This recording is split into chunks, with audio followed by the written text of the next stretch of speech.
Samsung S25 Edge. Ini HP paling tipisnya Samsung di tahun 2025 ini. Gue udah pakai HP ini selama sekitar semingguan dan gue pengen kasih tahu kalian gimana pengalaman gue pakai HP ini. Sebelumnya jangan lupa klik like, follow, subscribe, dan share juga ya buat ngebantu channel ini untuk berkembang.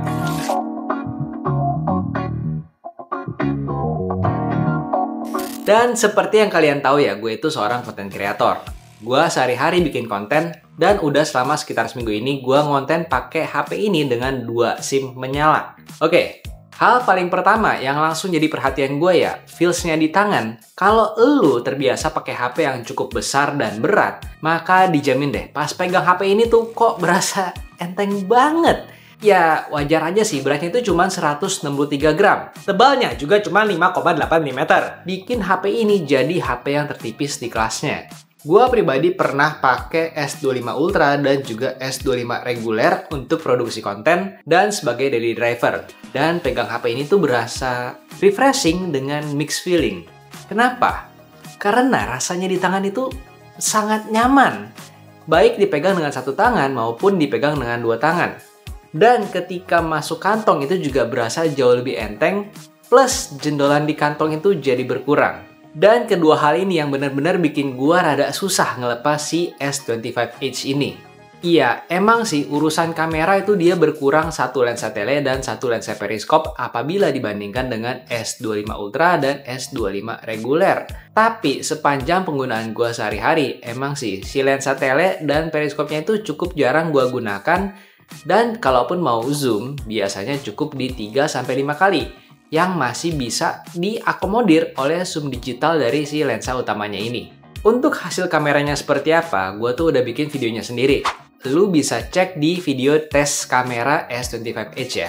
Nah, untuk gaming sehari-hari, itu gue biasa main solo leveling sekitar 1 jam. Dan ya emang itu aja yang gue mainin. Bisa dapat di grafis high tanpa kendala dan suhunya juga nggak berasa terlalu panas di tangan. Adem ayam aja. Untuk CapCut juga bisa berjalan lancar tanpa kendala sama sekali, baik dengan efek, transisi, dan layering. Biasa gue 2-3 layer di resolusi Full HD 30. Lalu untuk battery life, ini tuh cukup bervariasi hasilnya karena ya kalau pas gue lagi sering-sering ngonten dalam sehari, itu bisa sehari butuh sekali lagi ngecas. Tapi kalau gue lagi nggak ngonten, dipakai untuk browsing, sosial media, chatting, main game selama 1 jam itu bisa bertahan sampai malam sekitar jam 10 sampai jam 11 dengan baterai tersisa di belasan persen. Sedangkan untuk SOT-nya, gue biasa dapat di sekitar 3,5 jam dengan standby time di sekitar 10 jam. Dan itu baterainya masih di 15%. Lalu satu hal lagi yang berasa enak di HP ini adalah feels ngetiknya. Kalau kamu adalah orang yang sering menghabiskan waktu ngetik dan scrolling di sosmed, atau sering ngerekam pakai HP, maka ketipisan dan keentengan dari S25 Edge ini bisa jadi nilai plus banget karena tangan jadi nggak berasa pegel. So far, selama pemakaian gue dengan si S25 Edge ini, gue tuh ngerasa kaget. Kaget karena ternyata battery life-nya nggak seburuk ekspektasi gue, kameranya masih bisa gue kompromikan untuk penggunaan sehari-hari, dan feels-nya di tangan, baik dari ketebalan dan bobotnya itu enak banget.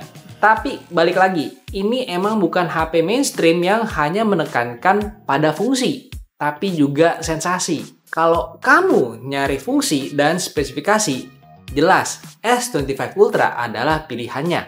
Itu no debat. Tapi kalau kamu termasuk orang yang suka dengan feels HP di tangan yang nyaman, powerful, dan stylish, bisa jadi ini HP yang kamu cari. Oke, gua rasa sampai di situ dulu untuk video gue kali ini. Dan kalau kamu pengen beli produknya, ada keranjang bawah ya. Silahkan langsung aja dibeli.